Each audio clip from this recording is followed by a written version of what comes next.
একজন সাহাবী আল্লাহ রাসূলের সাথে রাতে ছিলেন, তো রাতে অজুর পানি আর মেশক নিয়ে উপস্থিত।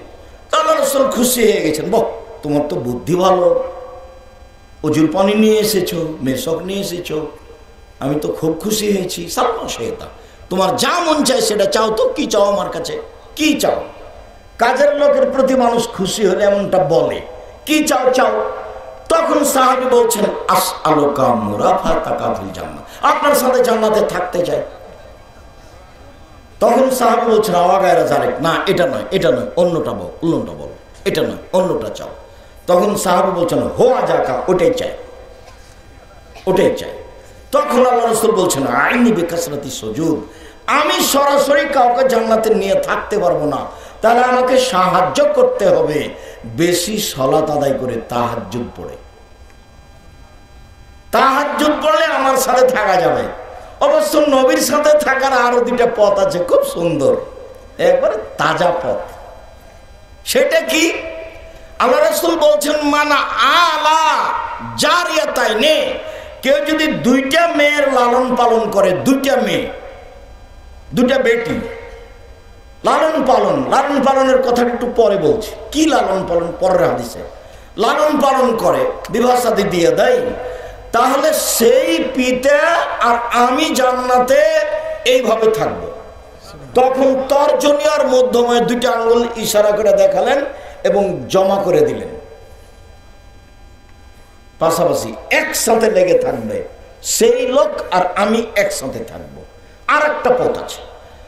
সাহল ইবনে সাদ রাদিয়াল্লাহু তাআলা আনহু বলেন, রাসূল সাল্লাল্লাহু আলাইহি সাল্লাম বলেছেন, কাফিরুল ইয়াতীম আনা হুয়া ফিল জান্নাতে হাকাজা, যে ব্যক্তি এতিমের লালন পালন করবে সেই ব্যক্তি আর আমি মুহাম্মদ সাল্লাল্লাহু আলাইহি সাল্লাম জান্নাতে এইভাবে থাকবো। তখনও তর্জনী আর মধ্যমা পাশাপাশি করলেন, তবে একটু ফাররাকা বাইনাহুমা, একটু ফাঁকা রাখি। এতিমের লালন পালন করে থাকা যাবে সাথে, তো একবারে লাগালাগি নয়। আর মেয়ের যদি বিবাহ শাদী দিয়ে দেয়, লালন পালন করে মেয়ে দুইটা, তাহলে একসাথে। তাহলে এখানে পরের হাদিসটা একটু বলি। আল্লাহ রাসূল বলছেন যে, মান আলা সালাসা বানাতিন, কে যদি তিনটা মেয়ের লালন পালন করে, তিনটা বেটির লালন পালন করে, কিভাবে? ফাআল্লামাহুন্না, তাদের বিদ্যা শিখিয়ে দিল। 2 ওয়া আদাবাহুন্না, তাদের শিষ্টাচার শিখিয়ে দিল। 3 আহসানা ইলাইহিন্না, তাদের সাথে ভালো আচরণ করলো, বিবাহ শাদী দিয়ে দিল। তাহলে সেই মেয়ে তিনটা পিতার জন্য জাহান্নাম থেকে অন্তরাল হবে। ওইদিকে জাহান্নাম আর এইদিকে ওর পিতা পিছনে, আর ওরা তিনটা মেয়ে মাঝামাঝিতে আছে। ওরা বলবে আগে আমার বাপ জান্নাতে যাবে, তারপরে কোনো কথা। একবারে শক্তভাবে বেঁকে বসবে, আমার পিতার জান্নাত আগে, তারপরে কোনো কথা। আরে এখন যদি একটা মেয়ে জন্ম নেয়, তাহলে দাদি নানি বলে, কি করবি রে, কি করবি, ডিপিএস খুল। আর একটা যদি জন্ম নেয়, তাহলে মন খুব খারাপ, গরু গাভী কিছু কিন, কি করবি। যদি তিনটে হয়, তাহলে যে বউ তালাক দে, বউ তালাক দে, বউ চলে। মানে জাহেলে দিয়ে পূর্ণ। মা বেটি ছেলে বাপ কেউ শিক্ষিত নয়, সবাই পশু প্রাণীর মতো। বোঝে না ওরা, অন্তর আছে, বুঝে না, বোঝা দরকার। দেখেও দেখে না ওরা, চক্ষু আছে দেখে না, শোনেও শোনে না ওরা, কান আছে শোনে না। উলাইকা কালানাম, তারা পশু প্রাণীর মতো, তারা গরু ছাগলের মতো, তারা কুকুর স্ত্রীর মতো, বালুম বাজাল, বরং তার চেয়ে খারাপ। বাপ যে শিষ্টাচার শিখিয়ে দিবে, বাপ শিষ্টাচার জানে, বাপের বাপ জানে না শিষ্টাচার কাকে বলে, আর বাপও জানে না শিষ্টাচার কাকে বলে। এটা তো আবার বগুড়া। আব্দুর রাজ্জাক সাহেব এটা আবার বগুড়া বলে কি বলতে চাইলেন? এটা আবার বগুড়া বলে দুইটা জিনিস বলতে চাইলাম। রংপুর, দিনাজপুর, লালমনিরহাট, নীলফামারী, কুড়িগ্রাম, পঞ্চগড়, ঠাকুরগাঁ, গাইবান্ধা, বগুড়া, জয়পুরহাট, এসব ডিস্ট্রিক্টের লোকদের দুইটা জিনিস দুর্বল আছে বেশি, অন্য জেলাতে আছে। তার একটা হলো এরা শ্বশুরের কাছে যৌতুক নেই, টাকা নেই। অথচ বহুদিন বলেছি যে ভিক্ষে করা টাকা দিয়ে চাউল কিনে ভাত খেয়ে ইবাদত কবুল হবে, ভিক্ষে করা টাকা দিয়ে চাউল কিনে ভাত খেয়ে ইবাদত কবুল হবে, যৌতুকের টাকা দিয়ে চাউল কিনে ভাত খেয়ে ইবাদত কবুল হবে না। এই যে আমি বললাম, দেখি কোন মায়ের বেটা একে উল্টে এভাবে ধরতে পারে। 30 বছর থেকে বলছি 24 ঘন্টার মধ্যে টাকা ফেরত দিতে হবে। খাটখাটনা, চকি বাক্স, মোটরসাইকেল, সাইকেল যা আছে সব ফেরত দিতে হবে। ভিক্ষা করে খাবা, ভিক্ষা করে খাও বাপ বেটা। শ্বশুরের টাকা নিবা কেন? লজ্জা হয় না? কি পড়াশোনা করেছ? দিন মজুরি করে খাও, মানুষের বাড়িতে কাজ করে খাও, যৌতুক নিবা কেন? আর আরেকটা খারাপ আচরণ, সেটা হলো বোনদেরকে জমি দেয় না। আমি বলেছি তোমার বাপকে যদি কুকুর শ্রীগালের চেয়ে খারাপ প্রমাণ করতে না পারি তো আমি বক্তব্য দিব না। তোমার বাপ কুকুর শ্রীগালের চেয়ে খারাপ।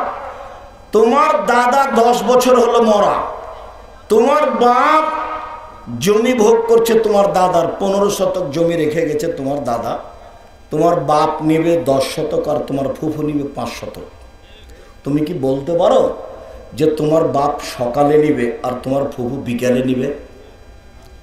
না, এটুকু সুযোগ নাই। তাহলে 10 বছর চলে কি করে? তুমি বলে দিও তোমার বাপকে, আব্বা ভাগ্য নিয়ে এসেছি, ভাগ্য ছেড়ে আসেনি। শোনেন, ভাগ্যে যদি জমিদারি থাকে জমিদারি করে খাবো, ভাগ্যে যদি ভিক্ষা করা থাকে ভিক্ষা করে খাবো। ফুফুর জমি খেয়ে বাঁচতে রাজি নয়। আগামীকাল সন্ধ্যা হতে হতে ফুফু যে জমি জায়গা পাবে তা ভাগ করে দেন। কেন? তোমার বাপ জমি নিয়ে আছে তোমার ফুফুর। তোমার ফুফু জমি চাইলে তোমার বাপ মন খারাপ করে কেন? তোমার বাপ কুকুর শ্রীগালের চেয়ে খারাপ। তোমার বাপ কুকুর শ্রীগালের চেয়ে খারাপ, এটা যদি আমি প্রমাণ করতে না পারি আমি বক্তব্য দেব না। সম্মানিত দিনী ভাই বোন, আমি বলছিলাম রাসূল সাল্লাল্লাহু আলাইহি ওয়াসাল্লাম যা বলেছেন তাতে 3টে কাজে মানুষের মান বেড়ে যায়, পাপ মিটে যায়। লোকটা হয়ে যায় সেই দিনের মতো যেদিন তার মা তাকে জন্ম দিয়েছে, নিষ্পাপ হয়ে যায়। অসুখ বিসুখ হলে মানুষের পাপ ঝরে যায়। একটা লোককে আল্লাহ জান্নাতে দিবেন কিন্তু নেকি ওই পরিমাণ করতে পারছে না, তখন আল্লাহ তার গায়ে অসুখ বিসুখ দিয়ে দিবেন, দিয়ে তাকে ওই পর্যন্ত পৌঁছে মরণ দিবেন, যাতে করে যেটা জান্নাত তার ভাগ্যে লেখা আছে সেটা যেন ও পায়।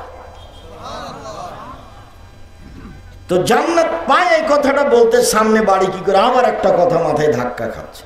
উমামা বাহিনী রাদিয়াল্লাহু তাআলা আনহু বলেন, রাসূল সাল্লাল্লাহু আলাইহি সাল্লাম বলেছেন, আনা যাইমুন বিবাইতিন লিমান তারাকাল মিরাহ ওয়া ইন কানা মুহিক্কান। মানুষ যদি তর্ক ছেড়ে দেয়, সত্য হলেও তর্ক করবে না। মানুষ যদি তর্ক ছেড়ে দেয় সত্য হলেও আমি মুহাম্মদ সাল্লাল্লাহু আলাইহি সাল্লাম তাকে জান্নাতে একটা ঘর নিয়ে দেব। তর্ক আব্দুর রাহিম সাহেব এটা বলেছেন, আরে না এটা বলেছেন, আরে না এটা বলেছেন, আচ্ছা ঠিক আছে আসসালামু আলাইকুম, আপনি থাকেন, আমি গেলাম, আমি তর্ক করতে রাজি নই। যেই তর্ক ছেড়ে দিবে সত্য হলেও আমি মুহাম্মদ সাল্লাল্লাহু আলাইহি সাল্লাম তাকে জান্নাতে একটা ঘর নিয়ে দেব। 2 ওবে বাইতিন ফিরাবাদিল জান্নাহ লিমান তারাকাল কিযবা ওয়া ইন কানা মাযে। মজাক করে হলেও কেউ যদি মিথ্যা ছেড়ে দেয়, মজাক করেও মিথ্যা বলবে না, এত শক্ত থাকে মিথ্যা না বলার উপরে। মজাক করে হলেও যদি মিথ্যা না বলে, আমি মুহাম্মদ সাল্লাল্লাহু আলাইহি সাল্লাম তাকে জান্নাতের মাঝে একটা ঘর নিয়ে দেব।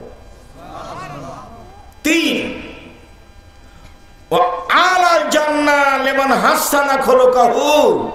যে তার চাল চলনকে ভালো করলো, আমি মুহাম্মদ সাল্লাল্লাহু আলাইহি সাল্লাম তাকে জান্নাতুল ফেরদাউস নিয়ে দেব।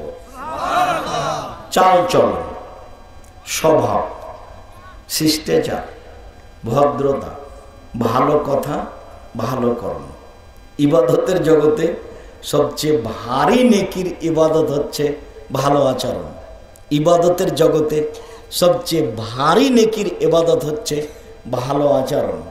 ভালো আচরণ যার, জান্নাতুল ফেরদাউস তার। ভালো আচরণ যার, ভালো চাল চলন যার, জান্নাতুল ফেরদাউস তার। একটা অবাক ইবাদত, তার নাম ভালো চাল চলন। ভালো কথা ভালো কর্ম। মানুষে বলে ছেলেটা খুব ভালো, মানুষে বলে ছেলেটার স্বভাব ভালো, মানুষে বলে ছেলেটা খুব ভদ্র, এই হলো ভালো ছেলে। মানুষে বলে দুনিয়ার খারাপ শয়তান, মুখখান খুব খারাপ, দুনিয়ার খারাপ, দোমুখা কথা ছাড়ো তো, এটা কি? এ হলো খারাপ চালচলন। আমি একটু বাস্তব দেখাই, 1 মিনিট। বাগবাড়িতে একটা অটোতে অটো দাঁড়িয়ে আছে, আপনি বসে আছেন, আমি এখন উঠেছি সেই অটোতে, উঠতেই ওই লোকটা টান দিয়েছে, আমি একবারে আপনার মুখের উপরে গিয়ে পড়েছি।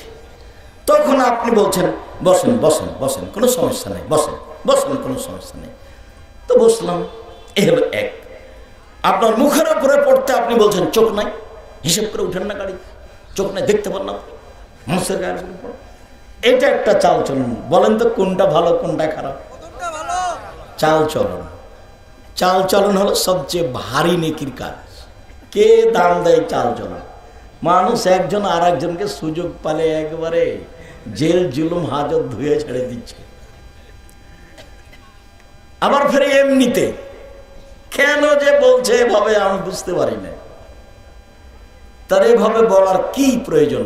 দাপট দেখিয়ে 2 দিন বাঁচার চেষ্টা করিয়েন না, দলীয় ক্ষমতা দেখিয়ে 2 দিন বাঁচার চেষ্টা করিয়েন না। ফেরাউন ডুবে গেছে, আর আপনাদের নেত্রীর বয়স ছিল 45 মিনিট। কাজে ক্ষমতা দেখিয়ে কিছু করিয়েন না। ক্ষমতা দেখিয়ে করলে সময় একদিন আসবে। 1500 বছর পরে ফেরাউন ডুবে গেছে, 1500 বছর। তাকে পরিস্থিতি মাফ করেনি। কাজে দাপট দেখিয়ে ক্ষমতা দেখিয়ে মানুষকে জেল হাজতে দিয়ে, মানুষের প্রতি জুলুম করে, মানুষকে অন্যায় অপমান করে, মানুষকে খাটো করে, মানুষকে হেউ তুচ্ছ করে 2 দিন বেঁচে থাকার চেষ্টা করিয়েন না। খুব সাধারণভাবে নরম হয়ে বাঁচেন। একদিন বয়স ছিল 40, দেখবেন 60, তারপরে দেখবেন নেই।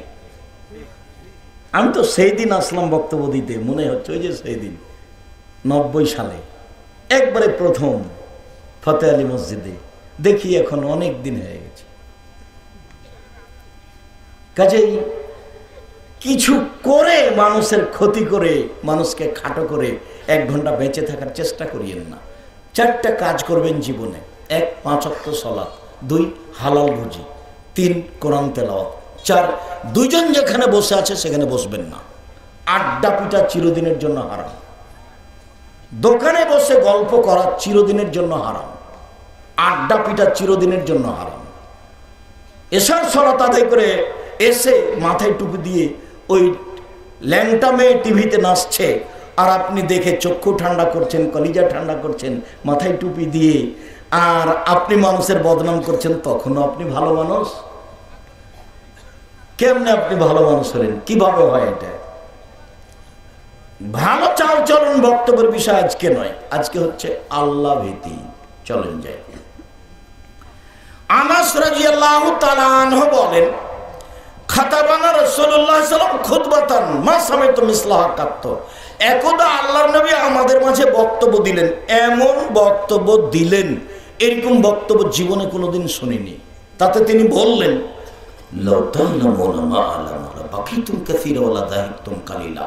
পৃথিবীর মানুষ, আমি যেমন আল্লাহকে চিনি, তোমরা যদি আল্লাহকে চিনতে।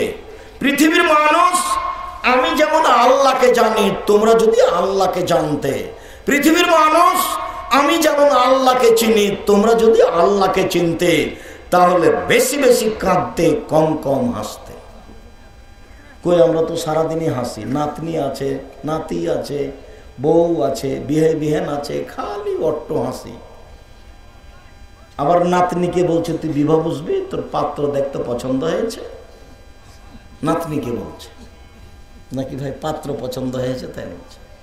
আর ওই বৌমা বলছে যে নেন দেখেন পাত্রী পছন্দ হয়েছে কিনা।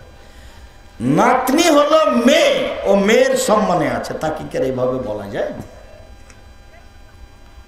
আপু বলা যায়, বোন বলা যায়, তাতে কোনো সমস্যা নেই, কিন্তু মান সম্মানে ও মেয়ের মতো, বেটির মতো। সম্মানিত দিনী ভাই বোন, ওইখানে একটা কথাকে পূর্ণ করে এসেছি। যে জান্নাতের রাসূলের সাথে থাকা যায়, 3 জন মেয়ে লালন পালন করলে, তাকে শিক্ষা দিলে, শিষ্টাচার শিখিয়ে দিলে। শিষ্টাচারের কথা একটা কথা বলে এসেছিলাম, মধ্যখানে মনে পড়াতে আবার মধ্যে ঘুরে গেলাম, একটু খেয়াল করবেন। শিষ্টাচার কি জিনিস আজকে বেশি না বুঝালেও একটু বলি। আয়েশা রাদিয়াল্লাহু তাআলা আনহা বলেন, আল্লাহর নবী বলেছেন সকল নবীর শিষ্টাচার 10টা, সব নবীর বৈশিষ্ট্য 10টা, সব নবীর খাসলাত অভ্যাস 10টা। এক, কাসু সারেব, মোচ কেটে ফেলতে হবে, মোচ ব্লেড দিয়ে চাঁচা যাবে না, এটা সব নবীর শিষ্টাচার, সব নবীর বৈশিষ্ট্য। 2, এফাউল লোহা, দাড়ি বড় করতে হবে, দাড়ি ছোট করা কাবিরা গুনাহ, চেঁচে ফেলা কাবিরা গুনাহ। চেঁচে ফেললে অভিশাপ হবে। কেন? চেঁচে ফেললেও মহিলা হতে চায়, মহিলার দাড়ি, তাহলে পাগড়ি দিতে দিতে তাহলে প্রোগ্রামটাই শেষ।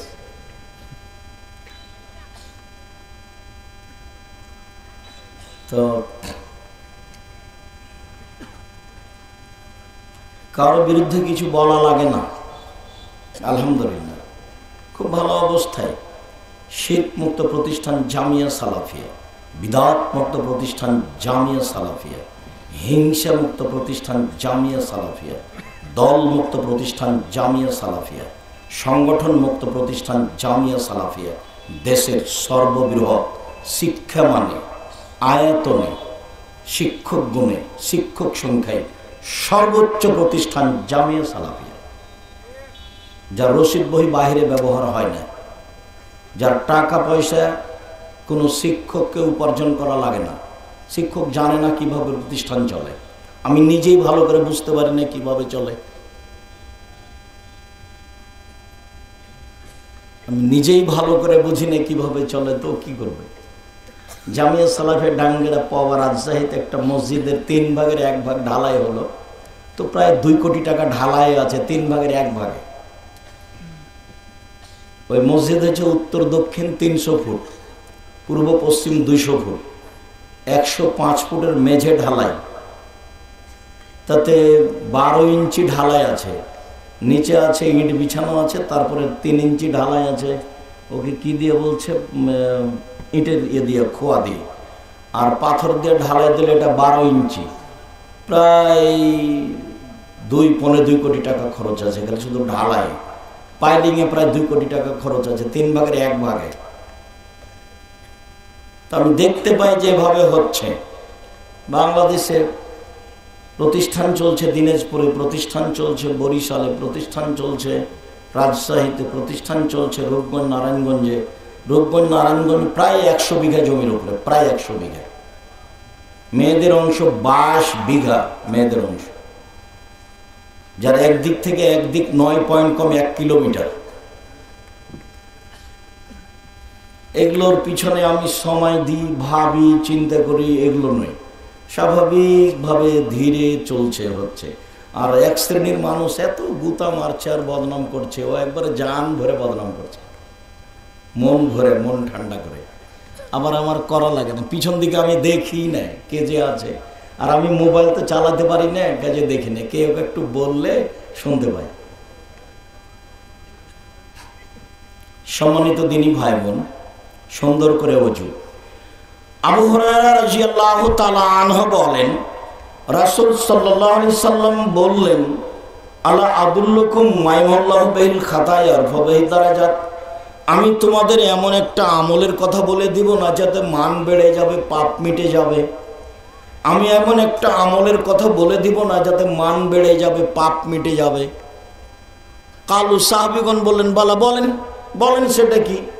মান বেড়ে যাবে, পাপ মিটে যাবে, ভালোই তো কথা।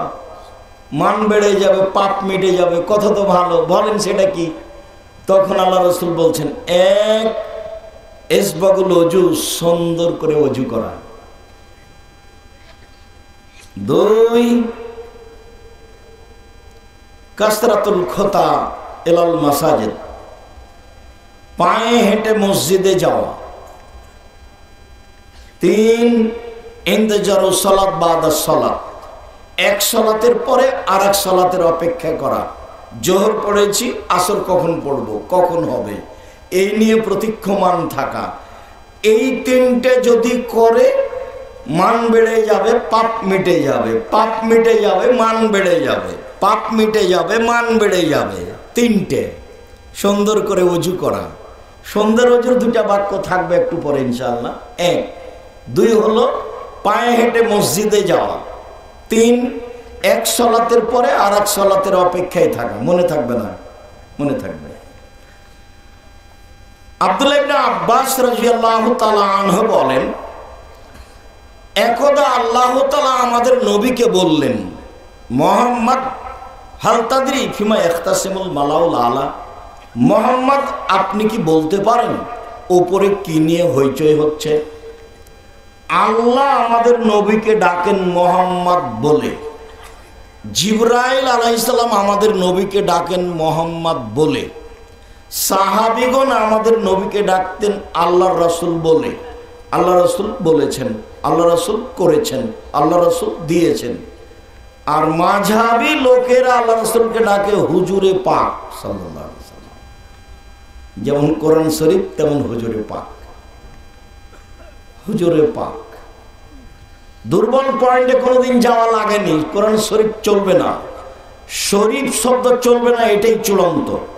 পৃথিবীর কোনো পথ দিয়ে ওটা বৈধ করার কোনো পথ নেই। দুনিয়া একদিকে হয়ে গেল। যখন করোনা শুরু হয়েছিল তখন আমি বলেছিলাম, সারা পৃথিবীর মানুষ যদি বলে 3 ফুট পর পর দাঁড়াতে হবে, তবে এটা বৈধ হবে না। মুহাম্মদ সাল্লাল্লাহু আলাইহি সাল্লামকে আবার বলতে হবে পৃথিবীতে এসে যে 3 ফুট পর পর দাঁড়ানো যায়। যেহেতু মুহাম্মদ সাল্লাল্লাহু আলাইহি সাল্লাম কিয়ামত পর্যন্ত আর কোনোদিন আসবেন না, কাজে 3 ফুটের বৈধতাও হবে না, কোনো পথ নেই। বলেছিলাম করোনার আমি 5 পয়সা জিরো দাম দিনে, জিরো দাম দিনে যে যার করোনা হয়েছে তার সাথে একসাথে খাবো। যে করোনায় মারা গেছে তার জানাজা দেবো, গোসল দেবো, সব কিছু করবো, আমি করব। এতে যদি আমাকে করোনা ধরে, এটা আমি বলবো না যে তার কারণে ধরেছে। আমি বলবো পৃথিবী সৃষ্টির 50,000 বছর পূর্বে আমার ভাগ্যে করোনা লেখা হয়েছিল, সেই জন্য ধরেছে। মাস্ক দিয়ে আমি ভাগ্য বাড়াতে চাইনি। দুবাইয়ে ওই সময় গিয়ে বলছে আপনি মাস্ক লাগান, জরিমানা হলো 3,000 দিরহাম, অনেক টাকা। 3,000 দিরহাম বলে আচ্ছা চলো জরিমানা লাগুক তো, তারপরে দেখা যাবে। মাস্ক দিয়ে ভাগ্য বাড়াতে রাজি নই, বিশ্বাস করি ভাগ্যকে। আল্লাহর নবী বলছেন মানুষ যখন সৃষ্টি করেছেন আল্লাহ, তখন লিখেছেন হায়াতাহু ওয়া মাউতাহু ওয়া রিজকাহু ওয়া মাসাইবাহু, লিখে দিয়েছেন তার জীবন, লিখে দিয়েছেন তার মরণ, লিখে দিয়েছেন তার রুজি, লিখে দিয়েছেন তার অসুখ বিসুখ, মাসাইবা, রোগ ব্যাধি, করোনা। করোনা লিখা আছে। তো যদি লিখা হয়ে থাকে, এখন যদি ও পাথরের মধ্যে ঢুকে যায় তবু করোনা ধরবেই। আর যদি লিখা না থাকে, যার করোনা হয়েছে আর গায়ের সাথে গাও লাগিয়ে যদি থাকে তো ধরবে না। এইভাবে ভাগ্যকে বিশ্বাস করি। অতএব মাস্ক দিয়ে ভাগ্য বাড়াতে আমি আব্দুর রাজ্জাক বিন ইউসুফ প্রস্তুত নই। সারা দুনিয়ার মানুষ যদি মাস্ক লাগায়, তবু আমি আব্দুর রাজ্জাক বিন ইউসুফ মাস্ক লাগাবো না।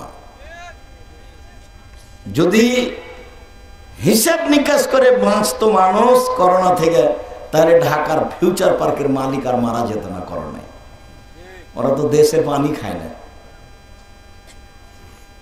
আর করোনা যাকে হয়েছে সে যা খাচ্ছে নিচে ফেলে দিচ্ছে, ওটা ফকির খাচ্ছে, ওকে করোনা ধরে না।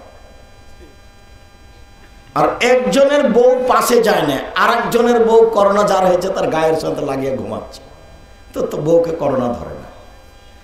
একবার দিন রাত দেখছে, তারপরে একবারে এমনি মানুষ থেকে গেছে যে হুজুরও উল্টে গেছে। সে দাপট কত মিম্বারে দাঁড়িয়ে।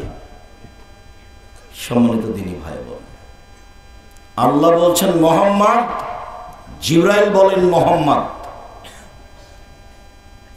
সাহাবীগণ বলতেন আল্লাহর রাসূল।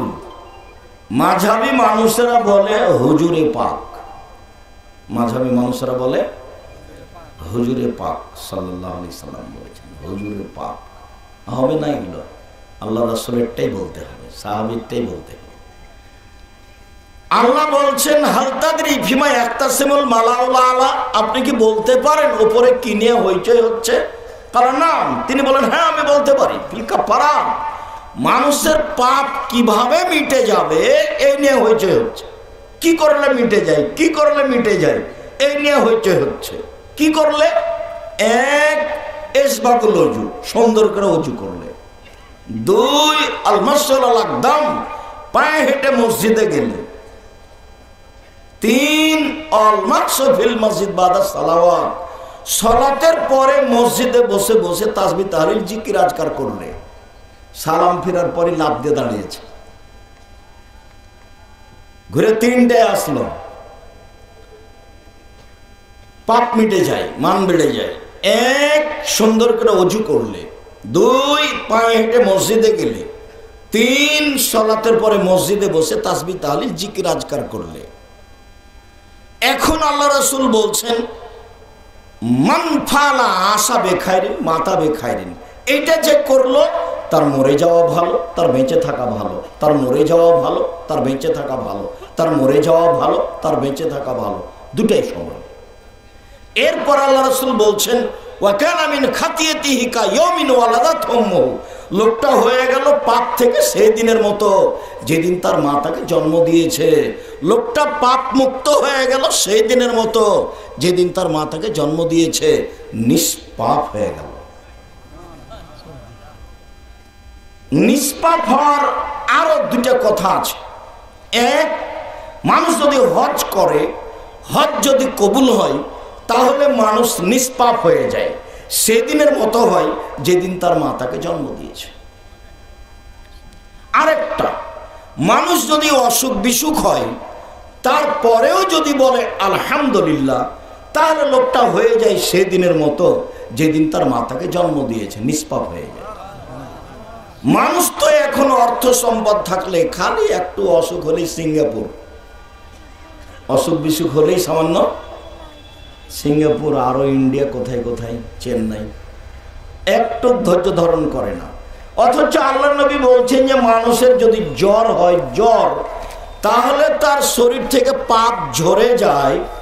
লোহা, চাঁদি, স্বর্ণ কামারের হাপড়ে, কামারের ভাটিতে দিয়ে লাল হয়ে যাওয়ার পরে লোহাতে যে মরিচা আছে ওটা ঝরে যায় যেমন, স্বর্ণে যে মরিচা আছে ওটা ঝরে যায় যেমন, জ্বর হলে মানুষের পাপ ঝরে যায় তেমন। হাদিস বুখারী মুসলিম। একটুকু দেরি করে না, ধৈর্য ধারণ করে না, টাকা পয়সা এভাবে খরচ করে। তিন ধরনের মানুষ নিষ্পাপ হয়। এক, সুন্দর করে ওযু করে পায়ে হেঁটে মসজিদে গিয়ে সালাতের পরে বসে বসে তাসবিহ তাহলিল করবে, মনে থাকবে না মনে হয়। দুই, হজ কবুল হলে। তিন, বল অসুস্থ হলে আলহামদুলিল্লাহ, অসুস্থ হলে আলহামদুলিল্লাহ বললে লোকটা হয়ে যাবে সেই দিনের মতো যেদিন তার মাতাকে জন্ম দিয়েছে। একটু বলে রাখি, সুন্দর ওযু, সুন্দর ওযু হলো সব অঙ্গ 3 বার করে ধুইতে হবে। কবজি পর্যন্ত ধুইতে গিয়ে যদি 10 বার পানি লাগে সম্পূর্ণ ভিজাতে, যখন সম্পূর্ণ ভিজেছে তখন একবার ধোয়া, ধোয়া জায়গায় পানি দিয়ে ধোয়ার নাম দ্বিতীয়বার ধোয়া, ধোয়া জায়গায় পানি দিয়ে ধোয়ার নাম তৃতীয়বার ধোয়া। এ হলো সুন্দর ওযু। যখন তখন আল্লাহ রাসূল সুন্দর ওযু শব্দটা ব্যবহার করেন। তিনি বলেন মানুষ যদি সুন্দর করে ওযু করে তাহলে ওযুতে তার সব পাপ মিটে গেছে। তো এখন সালাতটা কি হবে? সালাতটা তার জন্য মান বেড়ে যাবে, নফল হয়ে যাবে। নফল, নফল সালাতে মান বাড়ে, নফল সালাতে মান বাড়ে।